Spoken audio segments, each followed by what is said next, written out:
Hello friends, welcome to the UPSC analyser. तो आज हम 10 अगस्त का इंडियन एक्सप्रेस डिस्कस करेंगे। तो आईपीसीसी की रिपोर्ट का 6th असेसमेंट का फर्स्ट पार्ट आ गया है। ये न्यूज़ 3 जगह आई है, तो आप उस तीनों जगह में से पॉइंट नोट कर सकते हैं कि कभी क्लाइमेट चेंज का इम्पैक्ट लिखने को आए तो आप यहाँ से कुछ पॉइंट्स कोट कर सकें। तो सबसे पहले आईपीसीसी की रिपोर्ट में ये बोला गया है इंडिया के लिए और इंडिया के सब कॉन्टिनेंट के लिए आने वाले डेकेड्स में क्या चीज़ें देखने को मिल सकती हैं। तो हीट वेव्स बढ़ जाएंगी, ड्रॉट्स बढ़ जाएंगे, रेनफॉल इवेंट्स में बढ़ोतरी देखने को मिल सकती है और साथ ही जो साइक्लोनिक एक्टिविटी है उसके भी आने के चांसेस बढ़ जाएंगे। तो ये बताया गया है। रिपोर्ट का नाम है climate change 2021 the physical science basis is the first part of IPCC 6th assessment report. जो ग्लोबल टेम्परेचर है वो 1.1 डिग्री तक अभी ही बढ़ चुका है। तो the global temperature have already Ryzen by about 1.1 degrees from pre industrial times. तो जो पेरिस एग्रीमेंट में जो टारगेट था कि 1.5 डिग्री तक रखना है, वो ब्रीच नहीं होना चाहिए, तो 1.1 तो अभी ही पहुंच चुका है। तो the global temperatures have already Ryzen by about 1.1 degree Celsius from pre industrial times. इसके अलावा जो स्टेटेड ऑब्जेक्टिव था पेरिस एग्रीमेंट 2015 में, एक आर्किटेक्चर बनाया जाए ताकि जो टेम्परेचर है वो 2 डिग्री तक रखने की कोशिश की जाए from the pre industrial times, और होपफुली हम 1.5 डिग्री तक ही रखें। 2 डिग्री तो टारगेट था, लेकिन कोशिश की जाएगी कि 1.5 डिग्री से बढ़ने ना दें। लेकिन साइंटिस्ट ने ये बोला है अभी जैसी सिचुएशन चल रही है उसकी वजह से हम देख सकते हैं कि जो 2 डिग्री वो बहुत जल्दी ही ब्रीच हो जाएगा। तो साइंटिस्ट से अ temperature rise beyond 2 degree Celsius would result in catastrophic and irreversible changes. अगर 2 डिग्री सेल्सियस से ज़्यादा टेम्परेचर हो गया तो उसकी वजह से ऐसे चेंजेस होंगे जिनको बाद में ठीक नहीं किया जा सकता है, और ह्यूमन बींग्स और बाकी स्पीशीज़ के लिए बहुत डिफिकल्ट हो जाएगा सर्वाइव करना। इसके अलावा इंडिया के बारे में रिपोर्ट के द्वारा ये कहा गया है जो हीट वेव्स और ह्यूमिड स्ट्रेस है वो ज़्यादा इंटेंस हो जाएगा और फ्रीक्वेंट हो जाएगा 21st सेंचुरी में। मानसून प्रेसिपिटेशन में चेंजेस देखने को मिलेंगे, समर मानसून प्रेसिपिटेशन में चेंजेस देखने को मिलेंगे। जो गर्मी है वो बहुत ज़्यादा होगी और जो कोल्ड है एक्सट्रीम्स वो डिक्रीज हो जाएंगे। तो हीट एक्सट्रीम्स इंक्रीज हो जाएंगे और कोल्ड एक्सट्रीम्स डिक्रीज हो जाएंगे। इसके अलावा जो एरोसोल्स और जो पर्टिकुलेट मैटर एटमॉस्फेयर में प्रेजेंट है ह्यूमन एक्टिविटी की वजह से, उसके कारण जो रेनफॉल इवेंट्स है उन पर बहुत ज़्यादा फर्क पड़ा है। तो डोमिनेंट जो देखा गया है इसका कॉज वो ये देखा गया है जो साउथ और साउथ ईस्ट मानसून प्रेसिपिटेशन है उस पर फर्क पड़ा है एरोसोल्स और पर्टिकुलेट मैटर बढ़ने की वजह से एटमॉस्फेयर में ह्यूमन एक्टिविटी के द्वारा। ओटो added that some changes are locked in. अब कुछ चेंजेस ऐसे हो चुके हैं कि उन्हें आप रिवर्ट्स नहीं कर सकते। जो हो गया वो हो गया, उसको तो नहीं बदल सकते। जैसे कि सी लेवल बहुत ज़्यादा बढ़ गए, ग्लेशियर्स मेल्ट होना शुरू हो गए हैं।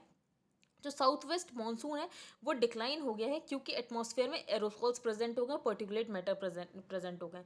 जो ग्लोबल मीन सी लेवल है इंडियन ओशन में वो 3.7 mm एनुअली बढ़ रहा है, और एक्सट्रीम सी लेवल इवेंट्स जो लगभग 100 सालों में एक बार देखने को मिलते थे अब वो लगभग हर साल देखने को मिलेंगे। जो कोस्टल एरियाज़ हैं वहाँ पर भी कंटिन्यू सी लेवल राइज देखने को मिल रहा है, उसके कारण कोस्टल इरोजन हो रही है, ज़्यादा सीवियर फ्लडिंग हो रही है लो लाइंग एरियाज़ में। तो इंडिया के लिए क्या क्या है चीज़ें आपको पता चल गई होंगी। आई होप कि इसमें क्या क्या है एक बार आप रिवीजन कर लेना। हम आगे चलते हैं। यहाँ पर कोई इंपॉर्टेंट न्यूज़ नहीं, आप देख सकते हैं होप बस के बारे में, दिल्ली में कैसे होप बस के थ्रू एजुकेशन प्रोवाइड की जा रही है। In rare show of unanimity opposition backs government on key OBC bill. तो अब एक ओबीसी बिल आया है। तो the bill seeks to get around the Supreme Court's May 5 ruling. तो सुप्रीम कोर्ट ने 5 मई को एक रूलिंग दी थी जो SC 20 को आइडेंटिफाई करने की पावर है वो सेंट्रल गवर्नमेंट के पास ही है, और स्टेट कोटा नहीं दे सकते हैं जॉब्स और एजुकेशन में, जो कि बेसिकली महाराष्ट्र गवर्नमेंट ने मराठा को रिजर्वेशन दिया था जॉब्स और एजुकेशन में। सुप्रीम कोर्ट ने उसे क्वॉश कर दिया था ये कहते हुए कि 102 अमेंडमेंट के बाद ये जो पावर है SC 20 को आइडेंटिफाई करने की ये एक्सक्लूसिवली सेंट्रल गवर्नमेंट के पास है और स्टेट गवर्नमेंट के पास ये पावर नहीं है। तो वापस स्टेट गवर्नमेंट को ये पावर देने के लिए ये बिल लाया जा रहा है। तो striking down the Maharashtra law granting reservation to the Maratha community in admissions and government jobs. तो ये वाली बात मैंने आपको बता दी। फिर कॉन्स्टिट्यूशन में 102nd अमेंडमेंट किससे रिलेटेड है, तो उसमें कॉन्स्टिट्यूशनल स्टेटस दिया था नेशनल बैकवर्ड क्लासेस कमीशन को, और इस अमेंडमेंट में प्रेसिडेंट के पास पावर आ गई थी कि वो नोटिफाई करेंगे बैकवर्ड क्लासेस, और स्टेट से ये पावर ले ली गई थी। तो सेवरल स्टेट ने इस बात में क्वेश्चन रेज किया कि इस अमेंडमेंट के थ्रू कैसे उनकी पावर्स को कर्टेल किया जा रहा है।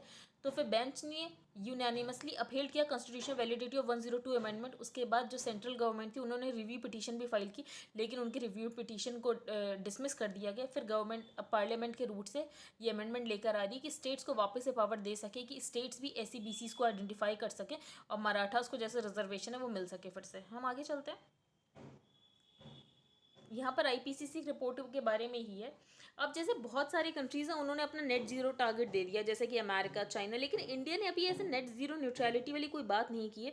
तो अब इस आईपीसीसी रिपोर्ट के बाद इंडिया पर भी प्रेशर आएगा कि वो भी एक नेट ज़ीरो न्यूट्रलिटी वाला टारगेट डिसाइड कर दे कि हम भी इस साल तक नेट ज़ीरो न्यूट्रल हो जाएंगे।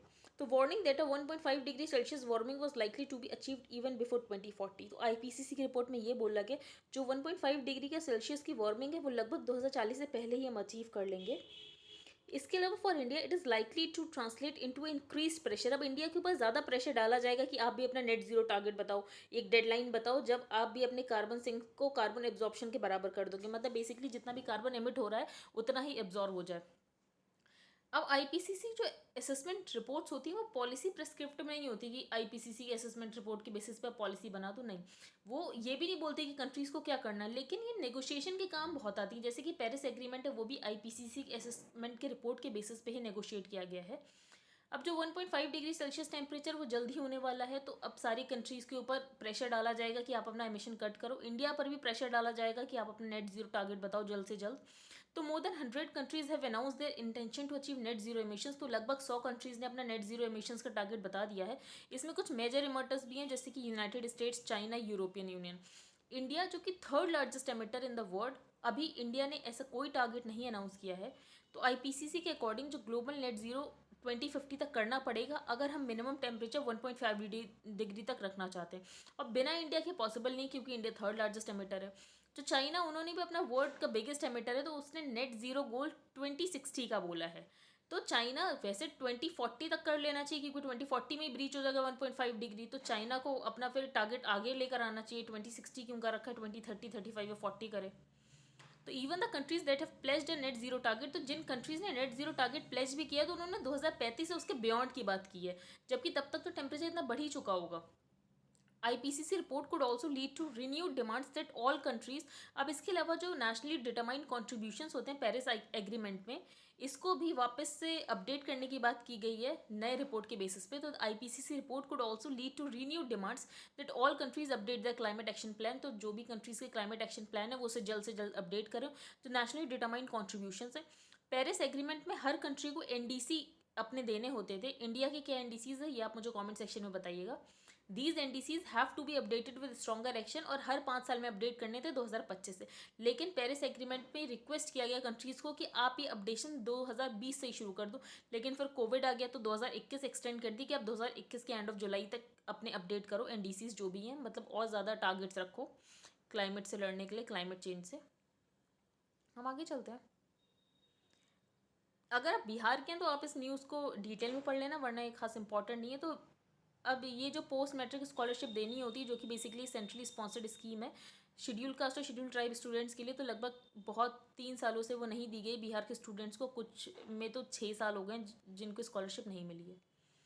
हम आगे चलते हैं। गवर्नमेंट वर्सेस सिटीजन, तो ये पेगासस के ऊपर है।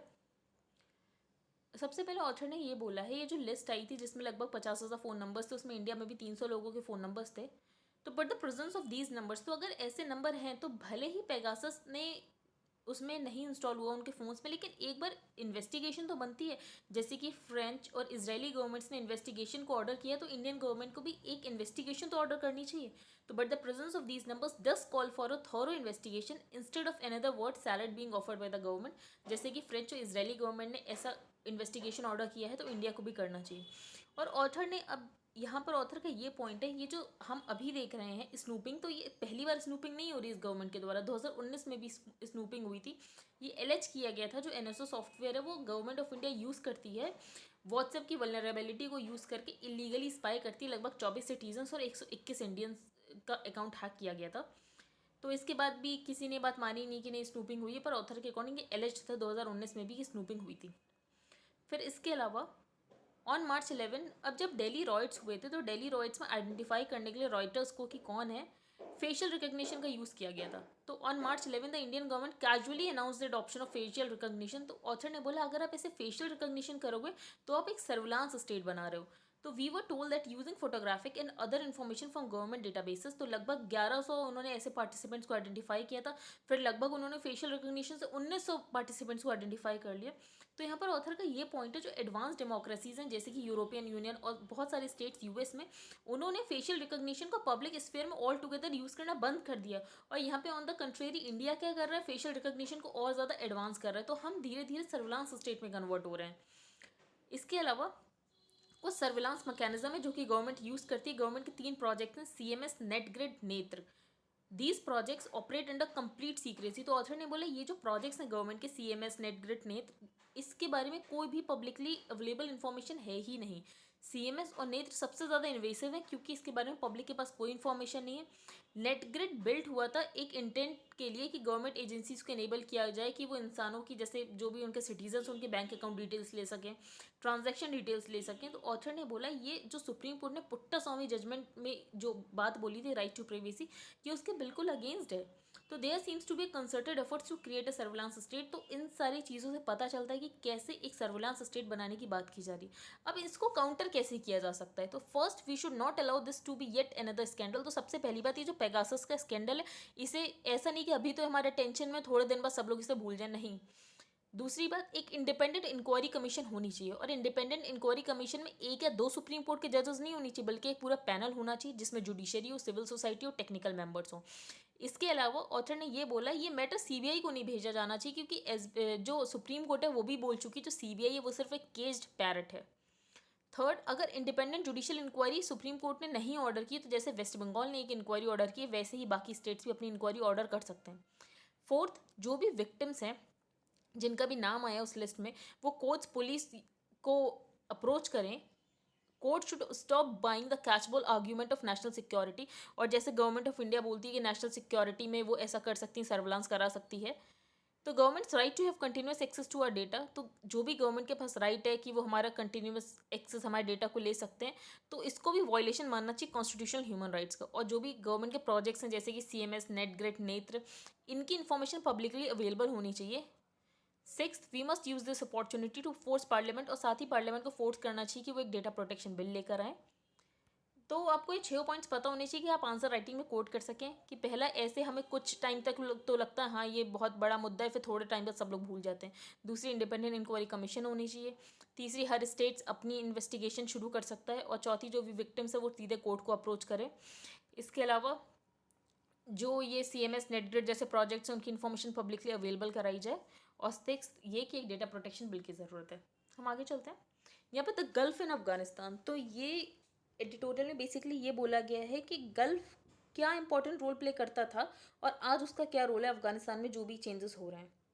अभी ट्रॉयका, मैंने कल आपको बताया था ट्रॉयका क्या है, तो US, रशिया, चाइना की इनिशिएटिव है। लगभग 2019 में इन्होंने शुरू किया था। मॉस्को का इनिशिएटिव है कि कैसे पीस सेटलमेंट किया जाए और एक पावर शेयरिंग एग्रीमेंट हो जाए तालिबान और अफगान गवर्नमेंट में। उसके बाद इस ट्रॉयका को एक्सटेंड कर दिया गया, इसमें पाकिस्तान को और जोड़ दिया गया। तो अब इसमें बेसिकली 4 मेंबर्स हो गए, US, रशिया, चाइना, पाकिस्तान। ये अफगानिस्तान के बारे में नेगोशिएशन कराएंगे between the Taliban and the Afghan government. अब सबसे पहले ऑथर ने ये बोला है, ये जो ग्रुप है क्लियर ही नहीं है कि इसके पास पॉलिटिकल विल है भी जो भी चल रहा है उसको सॉल्व करने में या नहीं। क्योंकि जो चाइना और रशिया है उन्हें कोई दिक्कत नहीं है, जो पाकिस्तान का प्लान है कि तालिबान को रीइंस्टॉल कर दिया जाए, तो चाइना और रशिया को कोई प्रॉब्लम नहीं है। तो China and Russia supporting Pakistan plans. इसके अलावा वॉशिंगटन को ये पता था, USA को ये पता था कि एक बार वो अपने फोर्सेस को विड्रॉ कर देंगे तो तालिबान की इंसर्जेंसी स्टार्ट हो जाएगी। लेकिन उसके बाद भी वॉशिंगटन, इस बात से अवेयर होने के बाद भी वॉशिंगटन ने अपने ट्रूप्स वापस ले लिए। जैसे कि प्रेसिडेंट जो बाइडन है वो अपने प्रेडिसेसर डोनाल्ड ट्रंप की तरह ही चाहते थे, जो अमेरिका का प्रोलॉन्ग्ड वॉर चल रहा है तालिबान में, उसे जल्द से जल्द ख़त्म किया जाए और अब हम अपने ट्रूप्स लेकर बाहर आ जाएं। तो इस डिसीजन का डोमेस्टिक वहाँ पर लोग अपोज भी कर रहे हैं। तो हो सकता है कि इसकी वजह से जो US है वो विदड्रॉ करे और वाइट हाउस को बोले कि वापस से अपना ये डिसीजन रिकन्सिडर करने की बात है जो कि अफगानिस्तान में चल रही है। The next few days could reveal if the domestic pressure is strong enough to persuade the Biden administration। तो अब नेक्स्ट अगले कुछ दिनों में पता चलेगा जो डोमेस्टिक प्रेशर है वो क्या इतना है, जो बाइडन पॉलिसी है अफगान के लिए वो खुद को चेंज कर सकते हैं। तो यहाँ पर हमें ये पता चल गया जो चाइना और रशिया हैं वो पाकिस्तान को सपोर्ट कर रहे हैं कि पाकिस्तान तालिबान को इंस्टॉल करना चाहते हैं, तो चाइना और रशिया भी चाहते हैं, उन्हें कोई दिक्कत नहीं, वो तालिबान के साथ भी काम कर लेंगे। यहाँ पे US के भी कुछ ऐसे स्ट्रॉन्ग डिटर्मिनेशन दिख नहीं रहे हैं कि वो तालिबान की इंसर्जेंसी को रोकना चाह रहे हैं। अफगानिस्तान को पहले ही दो मेटाफर्स के लिए यूज़ किया जाता था, ग्रेट गेम, ये आपने हिस्ट्री में भी पढ़ा होगा, और द ग्रेवयार्ड ऑफ एम्पायर्स, क्योंकि वहाँ पर कोई भी एम्पायर फ्लरिश नहीं कर पाया, सबका वहाँ पर अंत ही हो जाता है। अब यहाँ पर गल्फ कैसे रोल प्ले करता है, तो अभी की सिचुएशन में अफगानिस्तान में जो रोल प्ले कर रहा है वो कतर सबसे ज़्यादा इंपॉर्टेंट रोल प्ले कर रहा है। That Doha, the capital of the tiny states of Qatar, अब मेन वेन्यू है जहाँ पर पीस टॉक्स चल रही हैं अफगानिस्तान में। Doha's activism also underscores the importance of the Gulf, तो यहाँ पर सबसे इंपॉर्टेंट दोहा का जो एक्टिविज्म दिख रहा है कि अफगानिस्तान में पीस कैसे रिस्टोर किया जाए, तो यहाँ पर गल्फ की इंपॉर्टेंस पता चलती है कि गल्फ की इंपॉर्टेंस कितनी ज़्यादा है जियो पॉलिटिक्स ऑफ अफगानिस्तान में। For now, it is Doha's movement in the Afghanistan. Since 2012, it has formally hosted the Taliban delegation, तो लगभग 2011 से जो दोहा है उन्होंने तालिबान डेलीगेशन को होस्ट किया और पीस प्रोसेस शुरू किया। लेकिन 10 साल के बाद ही पता चल गया जो कतर का पीस प्रोजेक्ट अफगानिस्तान में चल रहा है वो बेसिकली बस तालिबान को लेजिटिमाइज करने की बात कर रहे हैं। तो जो दोहा का मेन एजेंडा है वो बस यही है कि तालिबान को कैसे लेजिटिमाइज किया जाए। For Qatar this is not a whimsical decision, it is very much part of its promotion of political Islam. तो जो कतर है वो सिर्फ अपने पॉलिटिकल इस्लाम को प्रमोट करना चाहता है ग्रेटर मिडिल ईस्ट और सब कॉन्टिनेंट में। इसलिए जो टर्की के प्रेसिडेंट रेसिप तैयब अर्दोगान है, जिनके ऑटोमन एम्पायर जैसे सपने हैं, उसके साथ ये मेल खाता है। जो कतर और तुर्की हैं उनकी राइवलरी चल रही है सऊदी अरेबिया और यूनाइटेड अरब एमिरेट्स के साथ। तो दोहा एंड अंकारा, तो अंकारा टर्की की कैपिटल है। सपोर्ट फॉर पॉलिटिकल इस्लाम, तो ये पॉलिटिकल इस्लाम को सपोर्ट करते हैं ग्रेटर मिडिल ईस्ट में। तो इसकी वजह से जो सऊदी अरेबिया और यूएई हैं जो बहुत पहले रोल इंपॉर्टेंट प्ले करते थे लेकिन आज उनका इतना इंपॉर्टेंट रोल नहीं है। जब सोवियत ने ऑक्यूपाई किया था, अब ऑथर ने हिस्ट्री बताई अफगानिस्तान की और कब कौन से गल्फ प्लेयर ने रोल प्ले किया था अफगानिस्तान में। तो सबसे पहले सोवियत ऑक्यूपेशन हो गया था 1979 में।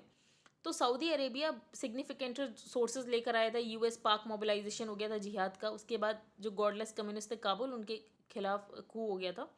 And when the Taliban took charge of the Afghanistan, फिर 1996 से लेकर 2001 तक अफगानिस्तान को तालिबान ने रूल किया। तो तालिबान जो गवर्नमेंट थी उसे बहुत कम कंट्रीज ने रिकॉग्नाइज किया था, और सऊदी अरेबिया और यूएई पाकिस्तान ये ऐसे कंट्रीज थे जिन्होंने तालिबान की गवर्नमेंट को रिकॉग्नाइज किया था। लेकिन सऊदी अरेबिया और यूएई अभी जो करंट क्राइसिस है उससे उन्होंने अपने आप को पीछे हटा लिया। तो क्यों ऐसा क्यों किया सऊदी अरेबिया और यूएई ने? तो in recent year Saudi Arabia and UAE had sought to promote political reconciliation in Afghanistan, क्योंकि उन्हें ये लगता था कि तालिबान मॉडरेशन की तरफ मूव हो जाएगा। लेकिन जब उन्होंने देखा कि तालिबान कैसे रूल कर रहा है 1996 से 2001 में, तो उन्हें पता चल गया तालिबान कभी भी मॉडरेशन की तरफ नहीं आने वाला है। उसके बाद ईरान का रोल बहुत ज़्यादा बढ़ गया अफगानिस्तान में।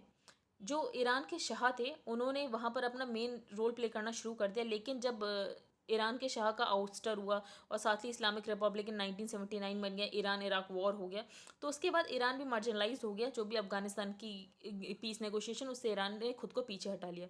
तो ईरान लगभग 1990s में वापस से गेम में आया था अफगानिस्तान को लेकर।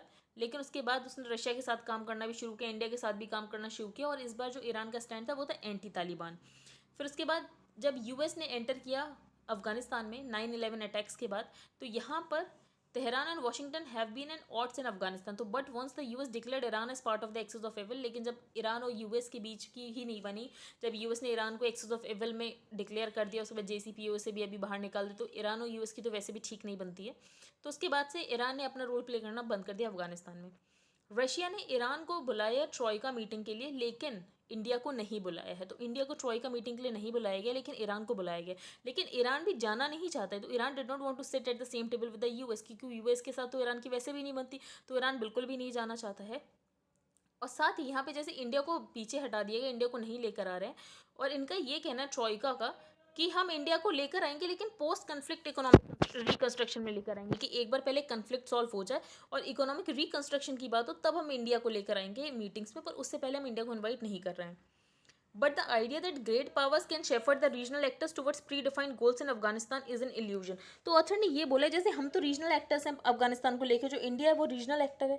तो अगर ग्रेट पावर्स ये डिसाइड करें कि रीजनल एक्टर्स क्या उनके गोल्स होने चाहिए अफगानिस्तान में, तो ये सिर्फ एक इल्यूजन है, क्योंकि रीजनल एक्टर्स हमेशा सबसे ज़्यादा इंपॉर्टेंट रोल प्ले करेंगे। जो अमेरिका ने अबेंडन कर दिया अफगानिस्तान को, उसके बाद जो तालिबान को प्रमोट कर रहा रशिया और चाइना, तो उससे एक रीजनल रिएक्शंस तो बनने ही वाला, और वो ट्रॉयका के कंट्रोल में नहीं आने वाला। तो इंडिया डेफिनेटली बहुत इंपॉर्टेंट रोल प्ले करने वाला है अफगानिस्तान में। तो बहुत सारे इंडिपेंडेंट एक्टर्स हैं जिनके बहुत ज़्यादा हाई स्टेक्स है अफगानिस्तान में। तो अफगान की डायनेमिक को कोप करने के लिए इन सारे रीजनल एक्टर्स को रोल प्ले करना बहुत ज़्यादा इंपॉर्टेंट है।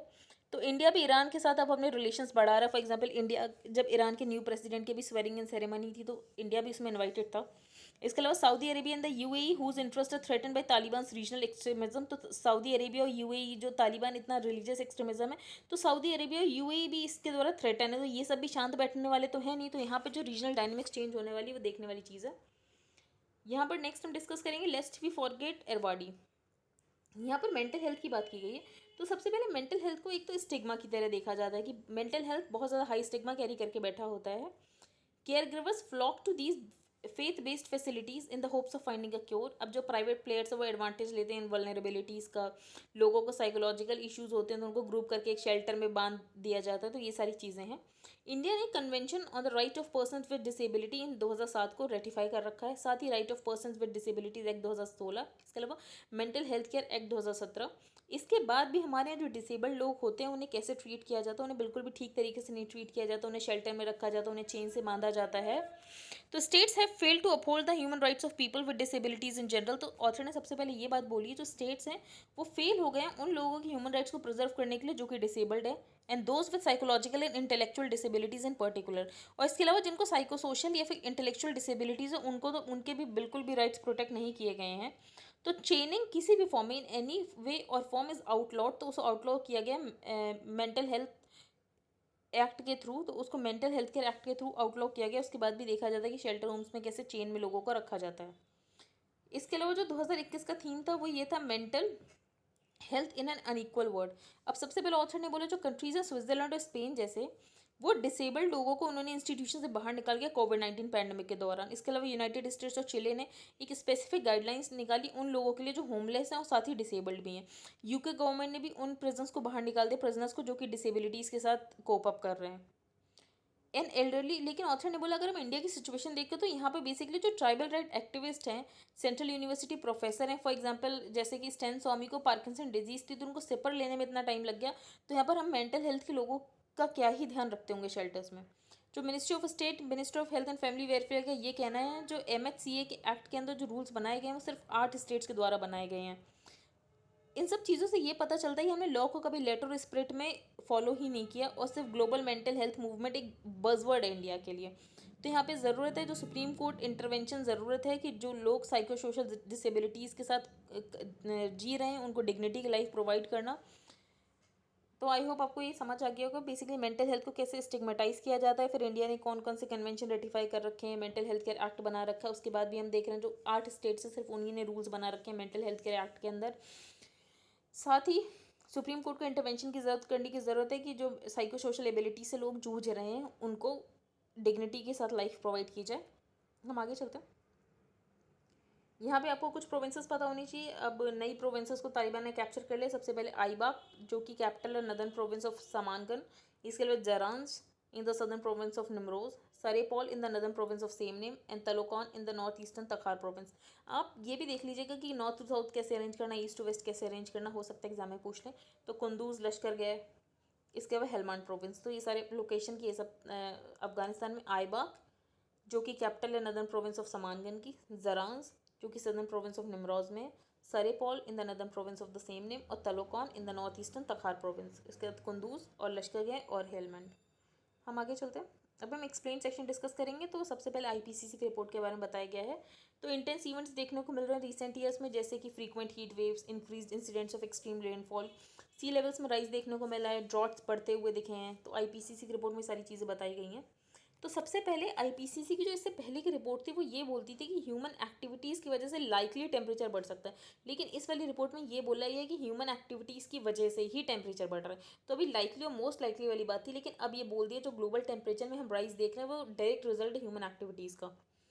तो 2 डिग्री सेल्सियस जो वार्मिंग थी जिस वो एक्सीड हो सकती है लगभग इस सेंचुरी के एंड में ही, अगर हम ग्रीन हाउस गैस एमिशंस में रिडक्शन कम ना करें। इसके अलावा ये 4 डिग्री सेल्सियस भी पहुंच सकता है अगर वर्स्ट केस सिनारियो हो, तो उसकी वजह से एक्सट्रीम क्लाइमेट इवेंट्स देखने को मिल सकते हैं। यहाँ पर मेन पॉइंट ये बोला गया जो टेम्परेचर में हम देख रहे हैं कि 2 डिग्री सेल्सियस टेम्परेचर बढ़ेगा, तो एवरेज है ये 2 डिग्री सेल्सियस। किसी दिन वो 8 डिग्री सेल्सियस भी बढ़ सकता है, किसी दिन 10 डिग्री सेल्सियस भी वार्म हो सकता है, और जिसकी वजह से हमें लोकल लेवल्स पे बहुत सारे इवेंट्स मैनिफेस्ट करने को मिलेंगे। सिमिलर स्टोरी रेनफॉल के लिए भी है, सी लेवल राइज के लिए भी है, जो कि अब बहुत ही अनप्रेडिक्टेबल हो गए फ्यूचर के लिए। तो गवर्नमेंट को कोई भी एक्शन इनिशिएट करना जल्द से जल्द शुरू करना चाहिए।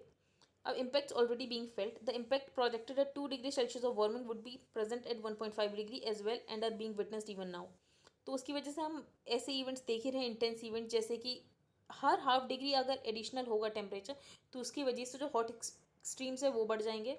इसके अलावा 10 से 20 साल में हमें ये इम्पैक्ट दिखना शुरू हो जाएगा. तो अभी तक ये नहीं बताया गया था कि क्लाइमेट चेंज का इम्पैक्ट कितने साल में दिखना शुरू होगा, पर इस रिपोर्ट में तय कर दिया गया कि 10 से 20 साल में हमें ये सारे इम्पैक्ट देखने को मिलेंगे.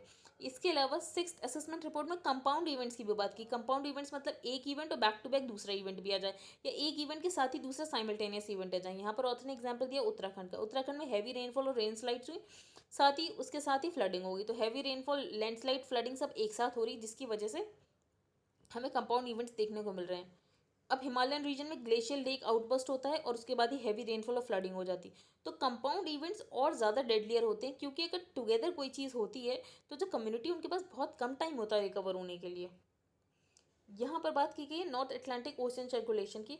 तो जो नॉर्थ अटलांटिक ओशन सर्कुलेशन हो रहा है वो लूजन हो रहा है और वो अपनी स्टेबिलिटी धीरे धीरे खत्म कर रहा है और लगभग ये डिक्लाइन हो जाएगा ओवर द 21st सेंचुरी. तो ये होता क्या है, तो सबसे पहले आपको ये पता होना चाहिए अटलांटिक मेरिडियनल ओवरटर्निंग सर्कुलेशन ये होता है large system of ocean current. तो ओशन करंट तो आपने ज्योग्राफी में पढ़े ही होंगे, कौन कौन सा ओशन करंट, कौन सा वार्म करंट, कौन सा hot current, warm current, cold current, ये सारी चीज़ आपने पढ़ी होंगी. तो ये अटलांटिक ब्रांच है ओशन कन्वेयर बेल्ट की या तो थर्मोहेलाइन सर्कुलेशन की, जो कि बेसिकली हीट और न्यूट्रिएंट्स को ओशन बेसिस में डिस्ट्रीब्यूट करती है. फॉर एग्जाम्पल ये वार्म सरफेस का जो टेम्परेचर है वो नॉर्दर्न हेमिस्फेयर में ले जाती है. तो जो नॉर्दर्न हेमिस्फेयर जो बहुत ठंडा होता है उसकी वजह से जो यूरोप है वो थोड़ा तो गर्म हो पाता. अगर ये सारी चीज़ें ना हो, जैसे टेम्परेचर है ओशन में हीट डिस्ट्रीब्यूशन ना हो उसकी वजह से, नहीं तो यूरोप बहुत ज़्यादा कोल्ड रहेगा. तो जो गल्फ स्ट्रीम है जो कि बेसिकली वार्म करंट है वो रिस्पॉन्सिबल होती है जो यूरोप है उसको कम कोल्ड रखने के लिए. अगर AMOC और गल्फ स्ट्रीम ना हो तो यूरोप बहुत ज़्यादा कोल्ड होगा. इसके अलावा जो AMOC कोलैप्स है उसकी वजह से हमें बहुत सारे क्लाइमेट रिस्पॉन्सेस देखने को मिल सकते हैं, जैसे कि जो नॉर्दर्न हेमिस्फेयर है और जो नॉर्थ अटलांटिक है वो बहुत ज़्यादा ठंडा रहेगा. जो AMOC और थर्मोहेलाइन है उसकी स्ट्रेंथ बहुत टाइम से फ्लक्चुएट कर रहे हैं. फ्लक्चुएट ये पहले भी करते थे, लेकिन पिछले 100 या 200 साल में ह्यूमन एक्टिविटीज़ की वजह से इतना ज़्यादा फ्लक्चुएट कर रहे हैं और ये जल्दी कोलैप्स भी हो सकते हैं. जो AMOC है वो वीकेस्ट है इन ओवर अ मिलेनियम, और अगर 1600 साल में देखो तो अभी ये वीकेस्ट पर अपने चल रहा है. ग्लोबल वार्मिंग मेजर रीज़न है इसके वीक होने का. इसके अलावा जो आर्कटिक का आइस था, लास्ट आइस एरिया, वो भी मेल्ट होना शुरू हो गया. तो मेल्टिंग की वजह से क्या होता है, जो सेलिनिटी और डेंसिटी ऑफ वाटर की वो रिड्यूस हो जाती है. जब सेलिनिटी और डेंसिटी वाटर की रिड्यूस हो जाती है तो जो वाटर वो सिंक नहीं कर पाता. वाटर सिंक नहीं कर पाता उसकी वजह से जो AMOC है वो वीकन हो जाता है. तो मेल्टिंग की वजह से क्या होता है, मेल्टिंग की वजह से सेलिनिटी और डेंसिटी रिड्यूस हो जाती है क्योंकि और फ्रेश वाटर ऐड हो जाता है. तो जो वाटर है वो सिंक नहीं कर पाता है और इसकी वजह से AMOC फ्लो वीकन हो जाता है. इंडियन ओशन में भी हमें इसके इम्पैक्ट देखने को मिल सकता है, जैसे कि इंडियन ओशन वार्म बहुत फास्टर हो रहा है. इसकी वजह से एडिशनल प्रेसिपिटेशन होगा. अगर यहाँ पे एडिशनल प्रेसिपिटेशन होगा तो अटलांटिक ओशन में लेस प्रेसिपिटेशन होगा. अगर वहाँ पे लेस प्रेसिपिटेशन होगा तो वहाँ पर हायर सैलिनिटी होगी. इस हायर सैलिनिटी की वजह से जो सॉल्टियर वाटर होगा अटलांटिक में वो जल्दी ठंडा हो जाएगा और उसके वजह से will get cold much quicker than usual and sink faster, और वो जल्दी सिंक हो जाएगा. तो ये सब चीज़ें देखने को मिल सकती हैं कि AMOC जब डिक्लाइन हो रहा है और जब वो स्टेबिलिटी अपनी लूज़ कर रहा है तो उससे क्या क्या इम्पैक्ट हो सकते हैं. हम आगे चलते हैं. यहाँ पर इलेक्ट्रिसिटी बिल लेकर आ रहा है सेंट्रल गवर्नमेंट. तो हम देखते हैं इलेक्ट्रिसिटी बिल में क्या बात की गई है. तो सबसे पहले पावर डिस्ट्रीब्यूशन को डी लाइसेंस करने की बात की गई है और प्राइवेट प्लेयर्स को लेकर आने की बात की गई है. तो डी लाइसेंसिंग की जाएगी और प्राइवेट प्लेयर्स को ओपन किया जाएगा. तो state own power distribution companies के साथ अब कॉम्पिटिशन में आ जाएंगे प्राइवेट प्लेयर्स. ठीक है, जो कि अभी जो स्टेट डिस्कॉम्स है वो मोनोपोली इंजॉय करती हैं, तो अब स्टेट डिस्कॉम्स मोनोपोली इंजॉय नहीं कर पाएंगी क्योंकि प्राइवेट प्लेयर्स आ रहे हैं. तो जो पावर डिस्ट्रीब्यूशन है कंट्री में वो ज़्यादातर स्टेट ओन डिस्कॉम्स के द्वारा ही होता है, अगर हम कुछ सिटीज़ को छोड़ दें. तो डिस्कॉम्स है उनके ऊपर बहुत ज़्यादा डेट है, लॉसेस और डेट बहुत ज़्यादा हैं. सेंटर बहुत सारी स्कीम भी लेकर आया है उनके डेट और लॉसेस को कम करने के लिए, लेकिन वो सिर्फ शॉर्ट टाइम के लिए होती है. शॉर्ट टाइम के बाद वापस से डिस्कॉम्स उतने ही लॉसेस में चले जाते हैं, जैसे कि सेंटर ने उज्ज्वल डिस्कॉम अश्योरेंस योजना लॉन्च की थी. अब कुछ स्टेट्स ने ये बात बोली है कि अब सेंटर ऐसे प्राइवेट को अलाउ कर रहा है ओपन करने के लिए. तो इसकी वजह से जो प्राइवेट प्लेयर्स होंगे वो चेरी पिकिंग करेंगे, मतलब वो सिर्फ कमर्शियल और इंडस्ट्रियल कंज्यूमर्स को ही इलेक्ट्रिसिटी प्रोवाइड करेंगे और रेसिडेंशियल और एग्रीकल्चर कंज्यूमर्स को नहीं करेंगे. तो सबसे बड़ा पॉइंट स्टेट का यही है कि वो चेरी पिकिंग शुरू कर देंगे. इसके अलावा जैसे ममता बनर्जी ने ये भी बोला है जो प्राइवेट और जो प्रॉफिट फोकस्ड यूटिलिटी प्लेयर्स हैं वो सिर्फ ल्यूक्रेटिव अर्बन सेटलमेंट में जाएंगे और जो रूरल कंज्यूमर्स हैं उनके लिए पब्लिक सेक्टर डिस्कॉम्स ही बचेंगे. अनदर की प्रोविजन ये बोला गया है कि जो भी ऐसी कंपनी है, अगर वो अपने रिन्यूएबल पावर परचेज ऑब्लिगेशंस को नहीं फुलफिल करेंगी तो उनके ऊपर पेनल्टी लगाई जाएगी। तो ये सारी चीज़ें बोली गई। आई होप आपको आज का न्यूज़पेपर समझ आए। If you like the video then please like share and subscribe. Thank you and have a nice day.